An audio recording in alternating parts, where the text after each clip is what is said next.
Oke, Mas Sabrang, gimana kabarnya hari ini? Alhamdulillah sehat dan alhamdulillah waras. Alhamdulillah. Sepertinya. Oke, semoga teman-teman di sini juga semuanya sehat ya. Oke, hari ini Mas Sabrang kita mau ngobrolin tentang anak muda nih. Anak muda, muda beda berkarya untuk membangun peradaban bangsa. Mas Sabrang pernah muda kan ya pastinya? Sepertinya sih. Ya, oke. Sebagai yang pernah muda nih dan insya Allah sekarang masih muda juga ya. Pandangan Mas Sabrang mengenai anak muda, eksistensi anak muda itu seperti apa? Kita berangkat dari situ dulu Mas, untuk show siang hari ini. Oke, bismillahirrahmanirrahim. Saya pernah muda. Dan fitur utama dari anak muda yang pernah saya rasakan adalah bodoh. Kelebihan utama dari anak muda itu bodoh. Banyak energinya, kurang pengalamannya, jadi merasa semua hal mungkin. Itu bisa dikatakan negatif, tapi saya melihat justru itu positif. Karena anak muda berani melakukan hal-hal yang dianggap tidak mungkin oleh orang tua. Orang tua bukannya bodoh, orang tua banyak pengalamannya, makanya sebelum melakukan dia udah tahu ini kemungkinannya gagalnya besar nih. Tapi kemungkinan gagal besar kan tidak 100%. Kepastian gagal itu kalau tidak melakukan apa-apa. Kalau melakukan sesuatu, walaupun 0,1% masih ada kemungkinan berhasil. Nah yang cukup bodoh untuk mau melakukan sesuatu, yang tingkat keberhasilannya cuma 1%, itu ya anak muda. Kalau anak muda bisa membuat perubahan, nomor satu adalah itu. Karena mereka berani melakukan hal-hal yang dianggap tidak mungkin oleh orang-orang yang merasa lebih, yang pengalamannya lebih banyak. Oke, tapi Mas tadi kan sempat membahas perubahan nih, dari anak muda gitu ya. Kalau kita ngomongin anak muda tuh nggak jauh-jauh dari pencarian jati diri pasti. Karena kan tadi bilang belum banyak pengalaman juga nih anak muda. Kalau Mas Sabrang melihat mungkin dulu pencarian jati diri dari Mas Sabrang tuh gimana sih? Karena saya ngelihatnya nih Mas ya, dulu tuh Mas Sabrang nih, saya sempat baca sih Mas, ini sebenarnya agak sok tahu ya. Saya bacanya di Wikipedia. Jadi Mas Sabrang ini dulu sempat berkuliah juga di luar negeri ya, di Kanada. Dan bagaimana perjalanan Mas Sabrang akhirnya sampai di waktu ini? Mungkin pencarian jati diri Mas Sabrang sendiri. Saya nggak paham itu pencarian jati diri itu apa sebenarnya. Itu kata-kata yang asik diomongin dan jadi alasan untuk ngawur kan enak. Saya lagi cari jati diri itu sebenarnya. Alah, telek jati diri apa. Gini, karena gini juga. Kalau kamu ngomong melakukan sesuatu, garis finishnya di mana? Apa garis finish menemukan jati diri? Wong Anda bertransformasi setiap hari. Selama Anda hidup, Anda mengalami sesuatu, Anda memperbaiki diri terus menerus. Ihdinas siratal mustaqim itu nggak selesai sampai kita mati, ya kan? Jadi diluruskan terus setiap saat. Jati diri yang mana? Karena gini juga, ini sempat tadi ngomong soal identity. Diri itu yang mana sih? Itu bukan masalah yang simple itu. Itu Anda cari kemanapun. Akan banyak konsep, endingnya kamu juga nggak tahu. Orang belajar konsep bukan mengalami diri kok. Konsep Jawa ada, konsep Islam ada, konsep macam-macam lah tentang diri itu. Tapi menurut saya, udahlah. Kamu hanya akan bisa menemukan dirimu kalau kamu mengalami dirimu sungguh-sungguh dengan melakukan sesuatu. Agent of change itu tadi. Ada dua arti dari change. Agen perubahan atau agen recehan. Change itu artinya juga susuk kan gitu. Iya. Iya ya, benar ya. Jadi agen susuan atau agen perubahan itu tergantung dari apa namanya perjalanan hidupmu. Mencati diri nanti ketemu sendiri, kalau enggak ya wes enggak apa-apa. Karena Anda enggak tahu juga titiknya di mana sih. Karena ketika Anda tahu, Anda enggak bisa cerita juga sama orang lain, saya sudah ketemu jati diriku. Gimana kamu nyeritain ke orang yang tahu dirimu sendiri juga kok. Yang dilihat, makanya tadi ketika ada video ngomong khairunas anfahum linnas. Orang yang paling baik adalah orang bermanfaat untuk orang lain, bukan orang yang paling tahu jati dirinya sendiri.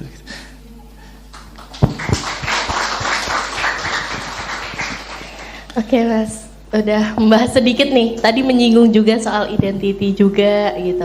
Tadi sudah sempat diskusi juga di ruang Dekarat mengenai identity. Sebenarnya anak muda nih yang seperti apa sih Mas? Yang sebenarnya dicari, apalagi kalau identity ini kan di Indonesia sendiri tadi juga sudah dibahas ya. Konsepnya tuh belum jelas gitu.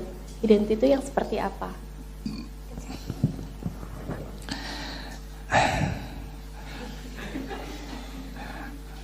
Gini. Ada sesuatu tuh buatan Tuhan, ada sesuatu buatan manusia. Kita ngomong anak muda itu yang buatan manusia atau yang buatan Tuhan nih? Karena kalau ngomong buatan manusia, titik anak muda kemarin belum lama diganti sama PBB. Umur 60 tahun masih anak muda kayaknya. Bebas-bebas saya kalau kita mau ngomong itu.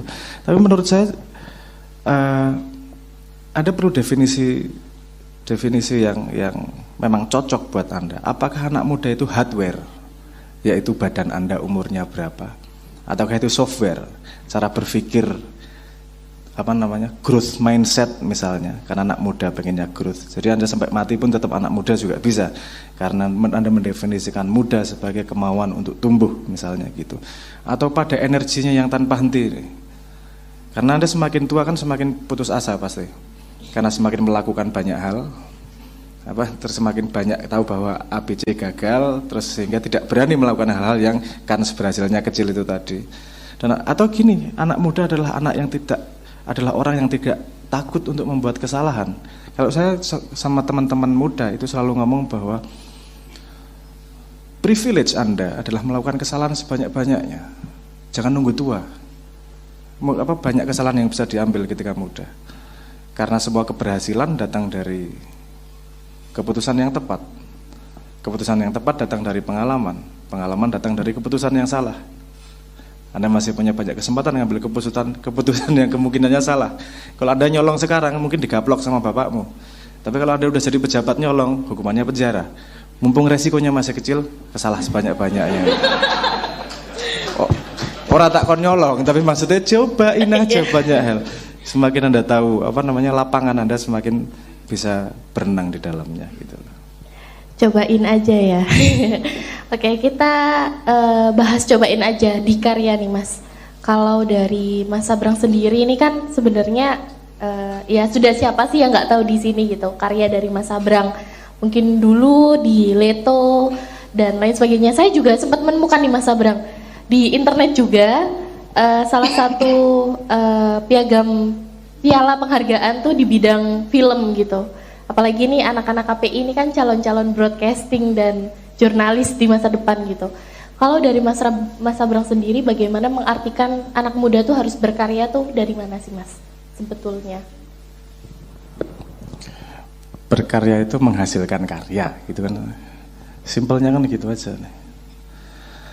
Tapi seperti yang saya katakan, kalau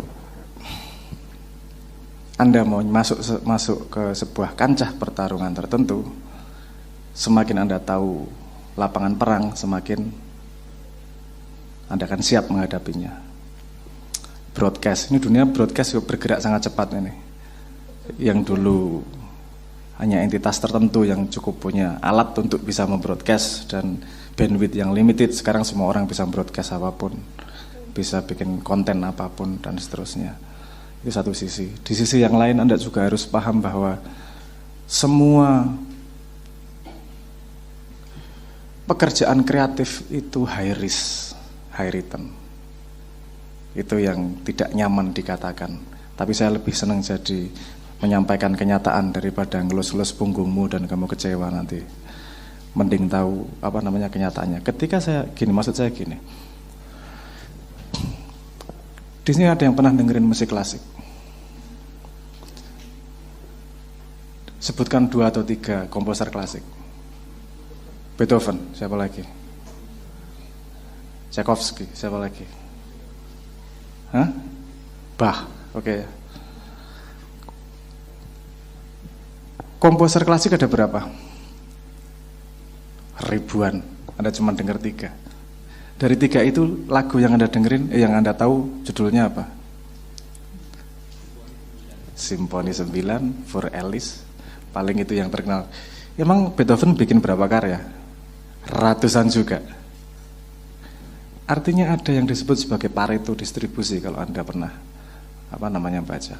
Jadi ketika Leto bikin band awal-awal, saya membuat saya datengin hampir semua tempat latihan, studio latihan di Jogja, dan saya mendata berapa band di Jogja. Saya berhenti ketika hitungannya sampai 2000. Wah, kayak jebule ya. Banyak sekali. Gila ini, banyak sekali nih. Pesaingnya sangat banyak nih.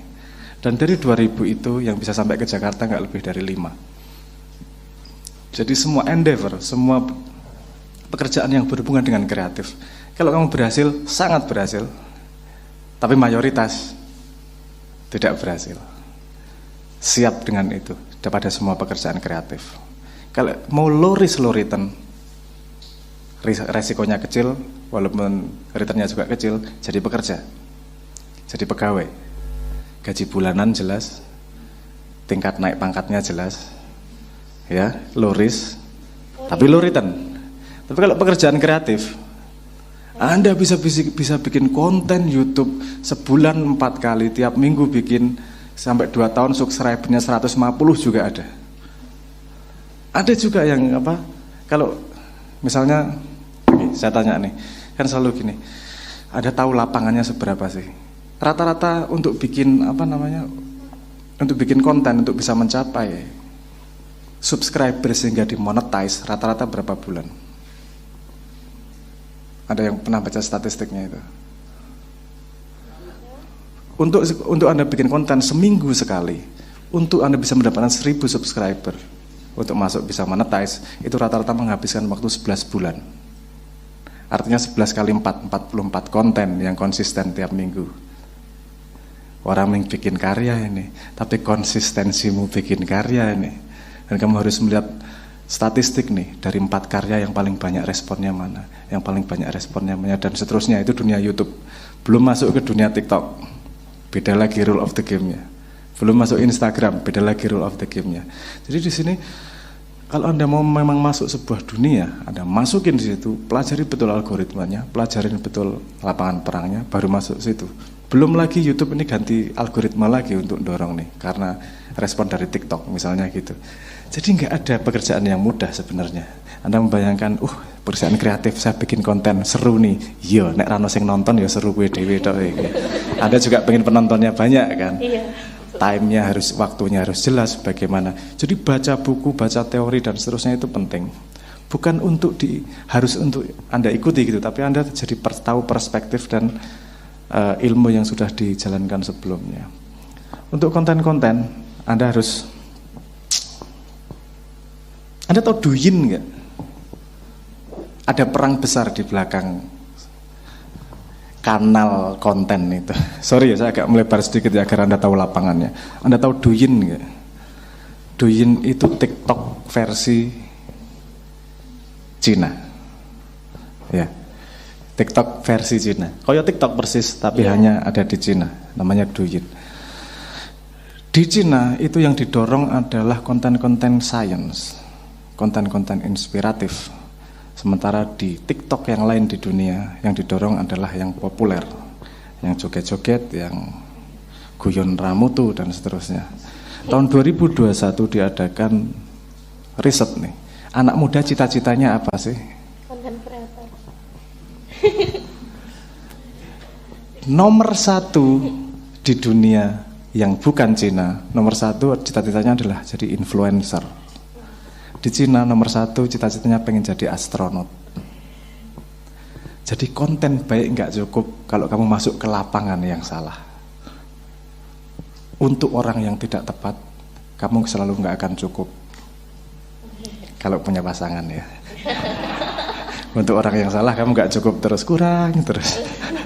Seperti itulah, konten yang baik pada tempat yang salah juga nggak didorong oleh algoritmanya. Nah, makanya selalu saya ngomong penting Anda tahu dunia digital nih. Jangan hanya tahu satu sisi, karena semua berhubungan satu sama lain. Paham ya maksud saya? Konten. Cek. Ini udah kerasa panas orang. Nah, ini dilema antara AC sama enggak, ini dimatiin panas, dihidupin dingin. Iya nak, monggo lah. Anda pernah, ini kan dunia broadcast nih, belajar tentang film juga enggak? Sejarah film dan seterusnya perlu belajar ya. Anda pernah nonton namanya Blair Witch Project? Itu contoh kreativitas yang menembus keadaan, Blair Witch Project. Jadi film itu biasanya budget tinggi, promonya besar dan luar biasa. Ini ada film namanya Blair Witch Project. Dia modalnya hanya $5.000, tapi mendapatkan profit sampai $2 juta. Hanya karena ide. Idenya apa? Karena dia nggak punya peralatan yang bagus, dia ngerekamnya pakai handycam.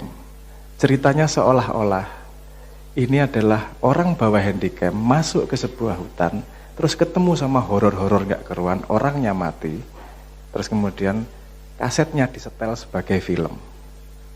Jadi antara reality sama film beneran.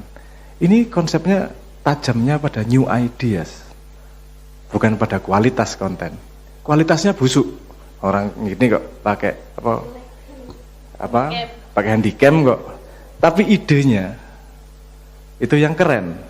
Jadi kalau Anda konten kreator, jangan pernah melupakan bahwa yang kamu lakukan sebenarnya adalah komunikasi antar ideas.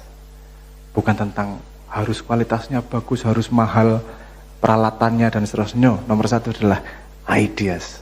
Dan di mana ideas bisa datang kalau kamu benar-benar tahu menggunakan otakmu gimana.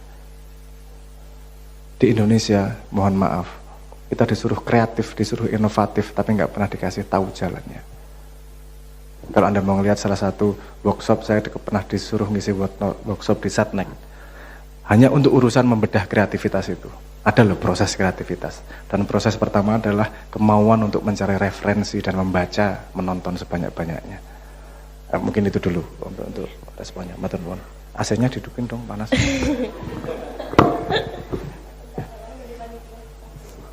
Oke Mas, ngomongin ide juga nih Mas. Tapi emang anak muda tuh biasanya terkenalnya banyak ide. Terkenalnya, nggak tahu ya. Banyak itu bukan selalu bagus loh. Bagus berarti ide. Kalau cari ide itu mudah. Anda bikin baju dengan lengan 4 itu ide baru udah. Tapi belum tentu useful kan iya, gitu. Betul.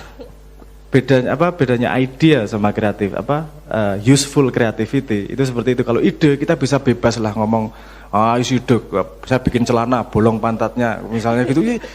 New ideas tapi belum tentu useful. Kan yang kita cari kan useful ideas kan gitu. Ide yang berguna, ide yang mendapat resepsi. Itu yang tidak mudah gitu. Oke. Emang betul sih. Ide yang berguna karena kan nggak semuanya bisa nih, apalagi kreatif gitu kan.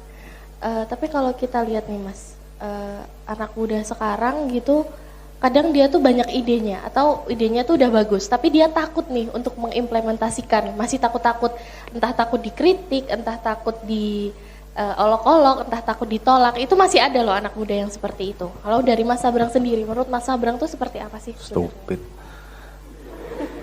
Tapi itu, kenapa saya ngomong stupid? Saya kasih kunci nih. Saya juga banyak pertanyaan, gimana cara ngomong pede di depan, gimana cara nggak takut mengeluarkan karya dan seterusnya tuh. Itu kunci jawabannya sederhana sebenarnya. Satu mindset ini akan membuat Anda nggak khawatir dengan gitu-gitu lagi. Satu sumber daya yang paling berharga dalam hidupmu itu adalah yang namanya attention, perhatian. Karena itu terbatas. Dalam satu waktu kamu cuma bisa mengarahkan perhatian ke satu tempat. Betul gak? Itu human as aiming creature tuh kayak gitu tuh. Perhatianku kemana ya? Ibu dari intelektual adalah perhatian. Ketika kamu memperhatikan sesuatu, ilmu dari sesuatu itu akan meningkat dengan pesat. Kamu akan tahu motornya merek apa, biasanya datang jam berapa, itu sepatunya ada berapa set. Itu kalau kamu naksir sama dia, perhatiannya tajam, kamu tahu detailnya. Kalau enggak ngasih perhatian, enggak datang detailnya. Oke ya, perhatian datang dari curiosity. Tapi itu pembahasan yang berbeda. Ini sumber ibu dari intelektual namanya perhatian. Semua yang kamu outputkan, karya apa dan seterusnya, itu hanyalah direksi dari pengarahan dari perhatian. Kenapa orang ketika ngomong di panggung itu nervous dan takut salah? Karena perhatiannya pada dirinya, which is wrong. Kalau mau di atas panggung, perhatianmu adalah kepada audiens. Kamu gak ada kesempatan untuk mengkritik dirimu. Kritik dirimu itu waktu latihan. Ketika kamu latihan, kamu segala macam teknik kritik dirimu lihat. Perhatiannya ke dalam, itu ketika latihan. Tapi ketika perform, perhatiannya keluar. Kamu udah nggak ada kesempatan, saya ngomongnya salah ya, saya mukanya berkeringat atau apa, berminyak atau tidak, udah nggak ada punya kesempatan itu lagi karena perhatiannya keluar. Nah, begitu juga dengan karya. Kalau kamu mengeluarkan karya, kamu coba deh bikin karya 5 menit aja, perhatiannya ke dalam, kamu pasti mikirnya gini, ini bagus nggak ya? Nanti kalau dikatain jelek sama itu, nanti dikirain nyontoh nih. Gimana kalau gini lebih bagus? Jadi namanya ada self sabotase, mensabotase diri. Kenapa? Karena perhatianmu letaknya salah. Jika kamu